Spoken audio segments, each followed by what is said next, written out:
দর্শক আমন্ত্রণ জানাচ্ছি বৈশাখী টেলিভিশনের স্বাস্থ্য বিষয়ক নিয়মিত আয়োজন বৈশাখী হেলথের আজকের পর্বে। আমাদের আজকের এই পর্বের আলোচনার বিষয় হ্যান্ড সার্জারি। আর এই বিষয় নিয়ে আলোচনা করতে আজকে আমাদের সাথে স্টুডিওতে উপস্থিত আছেন একজন স্বনামধন্য প্লাস্টিক সার্জন। উপস্থিত আছেন ডক্টর তানভীর আহমেদ, সহযোগী অধ্যাপক plastic surgery, national institute of burn and plastic surgery, Dhaka. Hand surgery এটি নিয়ে আছে আমাদের মনে নানা প্রশ্ন। কোন ধরনের ডাক্তারের কাছে যাব, অর্থোপেডিক সার্জন নাকি প্লাস্টিক সার্জন, এর খরচটাই বা কেমন? আপনাদের এই সমস্ত প্রশ্নের উত্তর নিয়ে আজ স্টুডিওতে হাজির হয়েছি আমি ডক্টর সরকার নাহিন আহমেদ এবং আমাদের বিশেষ অতিথি। চলে যাচ্ছি মূল আলোচনায়। আসসালামু আলাইকুম স্যার, কেমন আছেন? স্বাগত জানাচ্ছি আমাদের আজকের অনুষ্ঠানে। ধন্যবাদ, আমি ভালো আছি। আপনারা ভালো আছেন? জি স্যার, আলহামদুলিল্লাহ। স্যার, হ্যান্ড সার্জারি নিয়ে আমাদের আলোচনার বিষয় এটি নিয়ে আলোচনার শুরুতেই জানতে চাইব, হ্যান্ড সার্জারি বলতে ঠিক শরীরের কতটুকু অংশের সার্জারি আমরা বুঝিয়ে থাকি? ধন্যবাদ। এইটা আসলে বোঝাটা খুব জরুরি। আমাদের কয়েকটা ভাষা আছে, একটা হলো সায়েন্সের ভাষায় আর হলো সাধারণ মানুষের ভাষায়। সায়েন্সের ভাষায় কিন্তু হলো, যেমন আমি যে ডান হাতে কাজ করছি, যে রাইট হ্যান্ড ডোমিনেন্স বলা হয়, সেটার ব্রেইনের কিন্তু সিগন্যাল আসে কিন্তু অপোজিট সাইড থেকে, লেফট সাইড। তো ট্রু হ্যান্ড সার্জারি বললে স্টার্টিং ফ্রম দ্যাট সাইড, মানে সেই হেমিস্ফিয়ার থেকে শুরু করে ফিঙ্গার টিপ পর্যন্ত, কারণ এখানে ব্রেকিয়াল প্লেক্সাস আছে, নার্ভ আছে, সেটাও কিন্তু আমাদের অংশ। কিন্তু আমরা যদি সহজ করে বলি মানুষজনের জন্য, সেটা হলো আপনার টোটাল হাত আমার যেটা আছে। অনেকে ভাবেন যে কবজির এই অংশটা, না, পুরো হাতটাই আমাদের অংশ। এটাই হলো, এর ভিতরে যে কোনো ধরনের সমস্যা সেটাই আমাদের হ্যান্ড সার্জারির অংশ। আচ্ছা স্যার, সাধারণত কি কি কারণে হ্যান্ড সার্জারির প্রয়োজনীয়তা পড়ছে? এটা খুবই গুরুত্বপূর্ণ প্রশ্ন যে কি কি কারণে হয়, কারণ এটা সম্বন্ধে আমাদের আসলে খুব একটা ক্লিয়ার আইডিয়া নেই।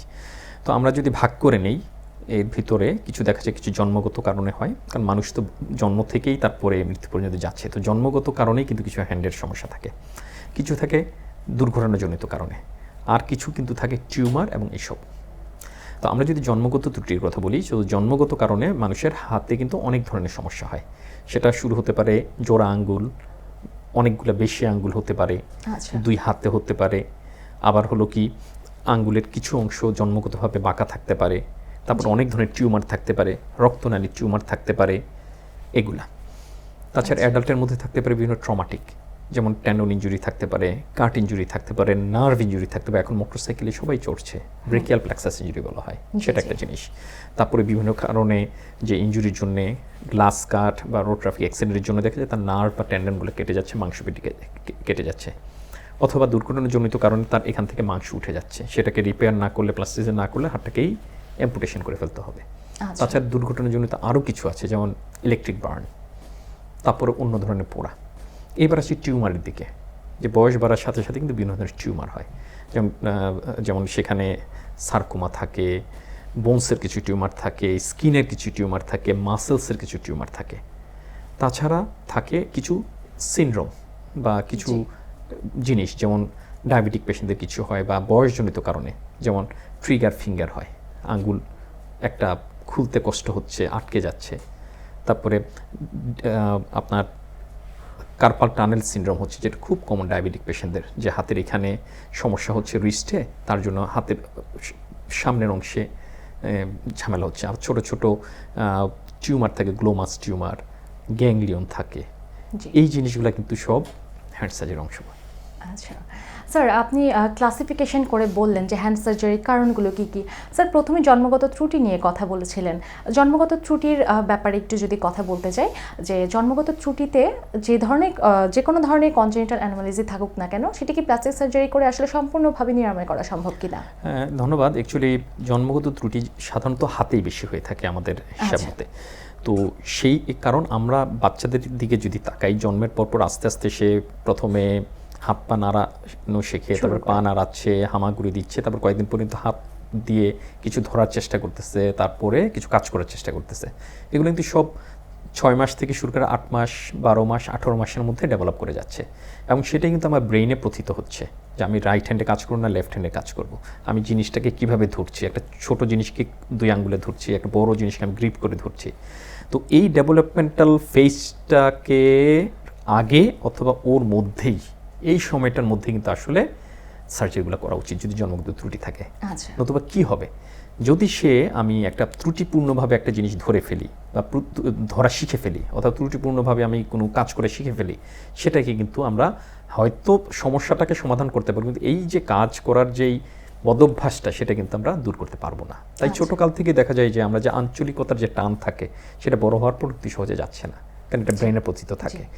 ঠিক সেরকমভাবে হাতের কাজগুলো কিন্তু সেরকম। তাই এই জন্য আমরা বলে থাকি যে জন্মের পরেই যত দ্রুত সম্ভব হ্যান্ড ফাংশন, সাধারণত আমরা বলি 18 মাসের আগেই সব কাজ শেষ করা ফেলা উচিত। আর মোর স্পেসিফিক্যালি আমরা চাই যে 8 থেকে 9 মাসের মধ্যেই এই কাজগুলো শুরু করা উচিত। আচ্ছা, ধন্যবাদ স্যার, অতি গুরুত্বপূর্ণ তথ্য ছিল এটি। স্যার, আমরা এরপরে ট্রমাটিক বা অ্যাক্সিডেন্টাল ইনজুরির কারণে হ্যান্ড সার্জারির কথা বলছিলাম। স্যার, সেক্ষেত্রে কী ধরনের চিকিৎসা সেবা বা কী ধরনের সার্জারি করা হয়ে থাকছে? এখানে দুইটা জিনিস আছে, কারণ আমরা যারা হ্যান্ড সার্জন তাদের মধ্যে দুইটা অংশ আছে, একটা অর্থোপেডিক সার্জন, আমরা প্লাস্টিক সার্জন। তো অর্থোপেডিক সার্জন যারা আছেন তারা কিন্তু আসলে হাড় নিয়েই বেশি কাজ করেন, জয়েন্টস বা এগুলো নিয়ে। আমরা প্লাস্টিক সার্জন তো মেইনলি কিন্তু এই যে টিউমার, সফট টিস্যু যেটাকে বলা হয়, যেমন ভেসেলস, যেমন স্কিন, মাসলস, তার নিচের যে অংশগুলো আছে, নার্ভ আছে, ভেসেলস, এটা নিয়ে আমরা কাজ করি। আমাদের ডোমেইন, আমাদের মধ্যে উইন সিচুয়েশন, আমরা এটা আসতে ওনাদের সাথে আমরা কম্বাইনলি কাজ করি।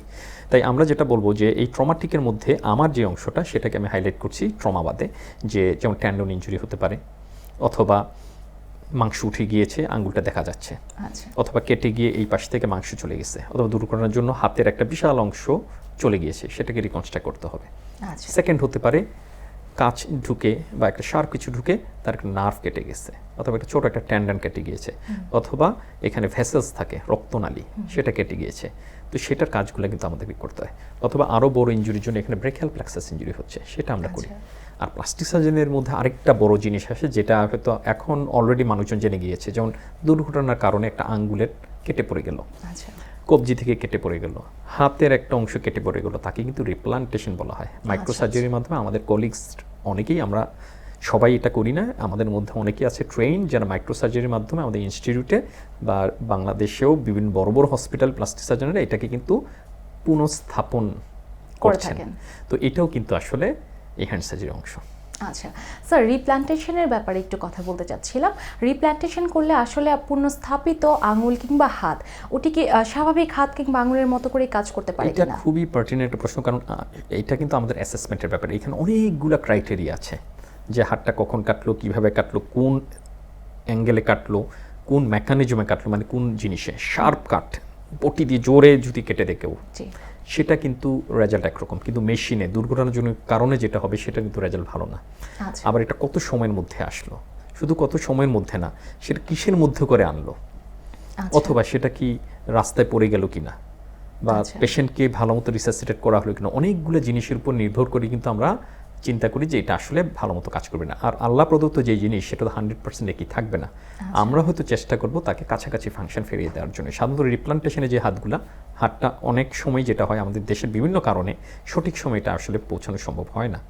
যে গোল্ডেন আওয়ার যে আমরা 4 hours to 8 hours বলে থাকি, মোস্ট অফ দ্য টাইম সে সময় আসে না, অথবা কেটে যাওয়ার জন্য তার যেই পরিমাণে রক্তক্ষরণ হচ্ছে সে 4 ঘন্টার মধ্যে আসলে কিন্তু শরীর থেকে বেশি রক্তক্ষরণ হয়ে গিয়েছে, তাকে আমরা যতই রিপ্লান্ট করি এটার রেজাল্ট কিন্তু ভালো হবে। কেটে যাওয়া অংশটা দিয়ে কি রিপ্লান্ট করা হচ্ছে? জি, সেটাকে আমরা প্রতিস্থাপন করি, এই জন্য নামটা হলো প্রতিস্থাপন, যে আমরা ওখানে 4 to 8 hours এর মাঝে সাধারণত তাই বলা হয়। আচ্ছা স্যার, এই ধরনের চিকিৎসা সেবায় খরচটা ঠিক কেমন? হ্যান্ড সার্জারির যে কোনো চিকিৎসা এটা তো অনেক রকম আছে, জন্মগত ত্রুটি থেকে শুরু করে ট্রমাটিক। তো এটা অনেক কিছুর উপর নির্ভর করে। যদি কেউ, যেমন আমাদের সরকারি হসপিটালগুলোতে কিন্তু এটা সম্পূর্ণ সেবা আছে। বাংলাদেশের সবগুলো বড় বড় মেডিকেল কলেজ হসপিটাল আমাদের প্লাস্টিক ডিপার্টমেন্ট আছেন, আমাদের প্লাস্টিক সার্জন আছেন, সবাই অভিজ্ঞ, সবাই সিনিয়র, এবং তাদের কিছু অংশ কিন্তু আবার প্রাইভেট প্র্যাকটিস করছেন ঢাকা শহরে এবং ঢাকার বাহিরে অন্যান্য ডিস্ট্রিক্টেও কিন্তু আমাদের প্লাস্টিক সার্জন আছেন। তো দুই জায়গায় কিন্তু দুরকম। সরকারি হসপিটালে আপনার প্রচুর পেশেন্ট, হয়তো আপনাকে সময় দিতে হবে, কিন্তু চিকিৎসা খরচ সরকারি খরচ অনুযায়ী। প্রাইভেট এটা নির্ভর করবে আপনার সমস্যাটা কীরকম। সাধারণত এটা খুব একটা খরচে বলা যাবে না, যদি না সেটা মাইক্রো সার্জারি বা অনেক লম্বা সময়ের অপারেশন হয়ে থাকে। এটা ডিউরেশন যদি 2 ঘন্টার ভিতরে হয়, সাধারণত সবার সক্ষমতার মধ্যে আপনার 30 থেকে 40,000 টাকার ভিতরে হয়ে যাওয়া উচিত ছোটো হসপিটালে, যদি ছোট অপারেশন হয়। মিড সাইজ অপারেশনগুলো হয়তো 40,000 থেকে 60,000 টাকার মধ্যে হতে পারে। আবার যেগুলো বড় অপারেশন সেগুলো তার উপরে। আবার আপনি তো বুঝতেই পারছেন যে আপনার একটা ক্লিনিক আর একটা বড় হসপিটাল, যেমন ল্যাব বলেন বা অ্যাপোলো বলেন, এগুলো তো বড় হসপিটাল। তো সেখানের যে খরচ সেটা অন্য আরেকটা হসপিটালের সিমিলার খরচ হলে কিছুটা কম হবে। তো এটা সাধারণত অ্যাসেসমেন্টের উপর নির্ভর করে, কত সময় লাগলো, কী কী জিনিস লাগলো, কত বড় অপারেশন তার উপরে। আচ্ছা, ধন্যবাদ স্যার আমাদের সাথে সম্পৃক্ত হওয়ার জন্য। ধন্যবাদ আপনাকে। দর্শক এতক্ষণ শুনছিলেন হ্যান্ড সার্জারি সম্পর্কিত নানা গুরুত্বপূর্ণ তথ্য এবং পরামর্শ। আশা করি আমাদের আলোচনা থেকে আপনারা সবাই উপকৃত হয়েছেন। বিদায় নিতে হচ্ছে আজকের মতো। আগামী পর্ব দেখার আমন্ত্রণ জানিয়ে বিদায় নিচ্ছি আমি ডক্টর নাহিন। সুস্থ থাকুন, ভালো থাকুন, বৈশাখী টেলিভিশনের সাথেই থাকুন।